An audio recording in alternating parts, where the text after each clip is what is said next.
Graça e paz, querido.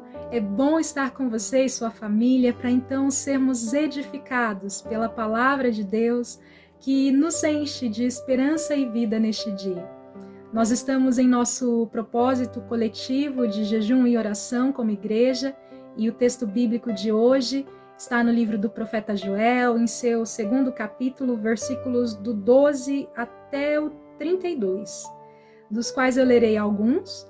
Mas, como sempre, eu o incentivo a investir tempo lendo o texto bíblico em sua totalidade e que você continue sendo assim edificado pela pessoa do Espírito de Deus. Bom, depois de ter descrito a devastação causada por gafanhotos e pela seca, o profeta Joel ensina a lidar com as crises, e sejam elas quais forem.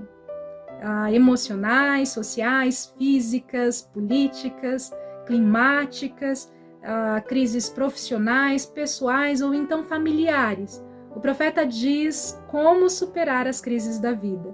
Vamos ler os versículos 12 e 13 para entendermos e aprendermos como assim fazer. Ainda assim, agora mesmo diz o Senhor, convertei-vos a mim de todo o vosso coração, e isso com jejuns, com choro e com pranto. Rasgai o vosso coração e não as vossas vestes, e convertei-vos ao Senhor, vosso Deus, porque Ele é misericordioso e compassivo, e tardio em irar-se, e grande em benignidade, e se arrepende do mal. Queridos, este é o convite de Deus ao arrependimento. E com ele eu aprendo que a maneira eficaz de lidarmos com as crises é nos voltando ao Senhor de todo o nosso coração. O versículo 13, ainda em particular, me faz lembrar de uma das exortações públicas de Jesus, proferida então aos fariseus, em que ele citou o texto do profeta Isaías, dizendo: este povo me honra com os lábios, mas o coração está longe de mim, conforme você pode verificar no Evangelho de Mateus, no capítulo 15, versículo 8. Queridos, o fato é que precisamos nos aproximar de Deus com o nosso coração aberto, inteiramente disponíveis a Ele, sem reservas e em verdade. É claro que Deus conhece eu e você completamente, e nós o sabemos por meio da sua própria palavra, que apresenta ele como Deus onipresente, onisciente, enfim. Mas por que então Deus nos convida a nos revelarmos, a rasgarmos o nosso coração diante dele? Primeiro, queridos, porque Deus não obriga ninguém a nada.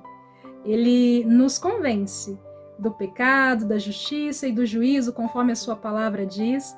E em segundo lugar, porque o ato de rasgar o coração aqui, ele se refere justamente a um genuíno arrependimento, não a uma coisa de aparência, mas algo que flui realmente do interior, reconhecendo então as nossas falhas e limitações, ou seja, o pecado que nos separa de Deus e, por fim, do próximo.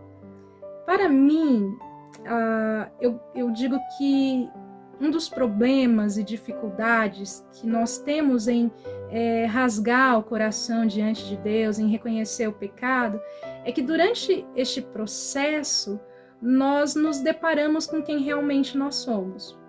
E nós, de fato, acabamos ficando escandalizados com nós mesmos, com o que nós somos. Conforme nós nos conhecemos, nós vamos nos assustando. E isso porque muitas vezes, movidos aí pelo engano do nosso coração, nós construímos uma imagem ou então pensamos algo a respeito de nós mesmos que nós não somos. E aí, em uma tentativa, digamos que desesperada, de consertar isso, nós começamos a caçar o cisco no olho do outro. Ou seja, buscamos e apontamos culpados para as crises que nos cercam aí diariamente. Vou dar exemplos aqui para você entender. Por exemplo, você pode dizer: minha vida tá do jeito que tá, porque lá no passado meus pais fizeram, ou então eles fazem hoje isso ou aquilo. Ou, de repente, você pode dizer, o meu casamento, a minha família está em crise hoje porque o meu esposo é assim, assado, ou então, né, a sua esposa é assado e assim, enfim.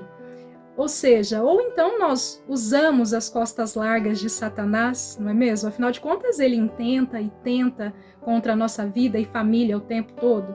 Enfim, a nossa concepção errada ao nosso respeito nos leva a crer que nós nunca somos os culpados imediatos de nada.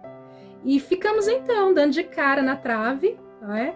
Feitos Adão e Eva, apontando os erros uns dos outros. A culpa é da mulher que o Senhor me deu, não, a culpa é da serpente que o Senhor criou. E aí, no fim de tudo, nós estamos culpando Deus pelas nossas crises. Tudo isso porque não temos a coragem de reconhecer as nossas falhas diante dele, não temos a coragem de reconhecer o nosso pecado, não nos arrependemos do mal que cometemos e nos contentamos então em viver uma vida de aparências. Está tudo bem, eu sou cristão, eu louvo a Deus, está tudo certo. Mas, querido, onde está de fato o seu coração? Talvez alguns de nós insistem em viver de aparências porque acham que Deus também irá se assustar com a verdade de quem nós somos. Mas a boa notícia, querida, é que além de já saber quem de fato somos, além de sondar os nossos corações e conhecer até mesmo a palavra que não chegou à nossa boca ainda, como diz o salmista, Deus é misericordioso, Ele é compassivo, lento para se irar e cheio de amor, como diz o texto bíblico que acabamos de ler aqui. E como um pai, ele espera de braços abertos por seus filhos arrependidos. Não rasgar o coração diante de Deus, meu irmão, confessando a Ele os seus pecados e as suas faltas, só irá retardar o processo de cura e a resolução da crise que você está vivendo e até muitas vezes criando.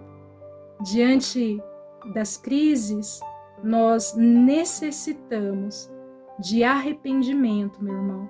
Necessitamos buscar a Deus de todo o nosso coração, de toda a nossa alma e entendimento. Necessitamos, de fato, rasgar o nosso coração diante dele, em nosso favor e em favor da nossa família. E então, queridos, este Deus que é zeloso de toda a sua criação, irá responder a nossa oração e restaurar-nos física e espiritualmente, como você pode ler dos versículos 18 até o versículo de número 32 aí. Para encerrar, eu quero ler consigo apenas mais 3 versículos, o 27, o 28 e o 29, que dizem assim: Sabereis que estou no meio de Israel, e que eu sou o Senhor, vosso Deus, e não há outro, e o meu povo jamais será envergonhado. E acontecerá depois que derramarei o meu espírito sobre toda a carne. Vossos filhos e vossas filhas profetizarão, vossos velhos sonharão, e vossos jovens terão visões.